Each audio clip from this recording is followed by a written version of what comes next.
वर्धा जिल्ह्याच्या सेलू शहरात आरोग्य संकल्प अभियानांतर्गत भव्य आरोग्य शिबिर आयोजित करण्यात आलं होतं।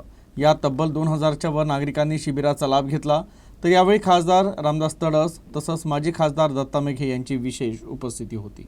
जो अभाव आहे, माहितीचा अभाव आहे, ते लक्षात घेता आपल्याला त्यांच्या दारी जाणं आवश्यक आहे आणि म्हणून हे पहिलं शिबिर आपण इथे आयोजित केलं आहे। येणाऱ्या काळामध्ये वर्धा शहरात अशाच प्रकारचं भव्य शिबिर आपण आयोजित करणार आहे। त्यानंतरच्या काळामध्ये आर्वी, आष्टी आणि कारंजामध्ये करणार आहे आणि जिथून जिथून जे लोकप्रतिनिधी किंवा जे सामाजिक कार्यकर्ते मागणी करतील, जे आम्हाला सहकार्य करतील आरोग्य शिबिर आयोजित करण्यासाठी, तिथे प्रत्येक ठिकाणी आम्ही करणार आहे। दत्ता मेघे आयुर्विज्ञान संस्थेद्वारा महाआरोग्य शिबिर सेलू या शहरात भरवण्यात आलेलं आहे। आपण पाहू शकतो की मोठ्या संख्येने या सेलू तालुक्यातील ग्रामीण लोक या महाआरोग्य शिबिराचा लाभ घेताना आपल्याला पाहायला मिळत आहे।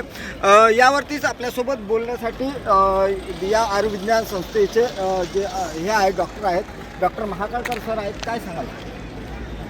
आचार्य विनोबा भावे ग्रामीण रुग्णालय अंतर्गत घेण्यात येणाऱ्या या आरोग्य शिबिरामध्ये जवळपास आतापर्यंत 1,500 ते 2,000 लोकांचे रजिस्ट्रेशन झालेले आहेत आणि अजूनही लोक येत आहेत।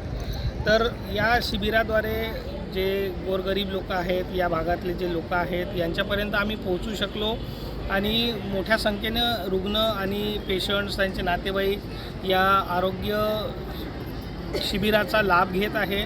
तर ही खरंच म्हणजे एक चांगली बाब आहे की या शिबिरानिमित्त इतक्या मोठ्या संख्येने लोक वर्धा जिल्ह्यातील आरोग्य सुविधेचा आम्ही त्यांच्या दारापर्यंत पोहोचवू शकलो। आरोग्य शिबिराच्या माध्यमातून त्यांचं आरोग्य जे आतापर्यंत दुर्लक्षित होतं किंवा त्यांना वेळ अभावी किंवा हॉस्पिटलपर्यंत येण्यापासून ज्या गोष्टी परावृत्त करत होत्या, तर या सगळ्या सुविधा आता इथे आम्ही देण्यात येऊ। इथून जे रुग्ण बिमारीग्रस्त आहेत किंवा आजारग्रस्त आहेत, त्या सगळ्यांना आम्ही इथून रेफरल देऊ आणि त्यांना हॉस्पिटलमध्ये मोफत वेगवेगळ्या सुविधा किंवा वेगवेगळ्या शस्त्रक्रिया उपलब्ध करून देऊ।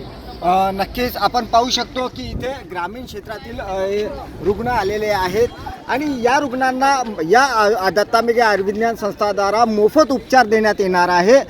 ती शस्त्रक्रिया असो किंवा तपासण्या असो की कुठली मोठी आजाराचा हे असो, त्यामध्ये आयुर्विज्ञान संस्था आणि या आयुर्विज्ञान संस्थेचे विशेष कार्यकारी अधिकारी डॉक्टर अभियुद्ध मेघे हे याचा प्रमुख जे आहे ते या शिबिराचं नेतृत्व करत आहे आणि या ग्रामीण भागातील जे रुग्ण आहेत त्यांना संपूर्ण मोफत शस्त्रक्रियासोबत तपासण्याही मोफत होतील असंही त्यांनी सांगितलेलं आहे।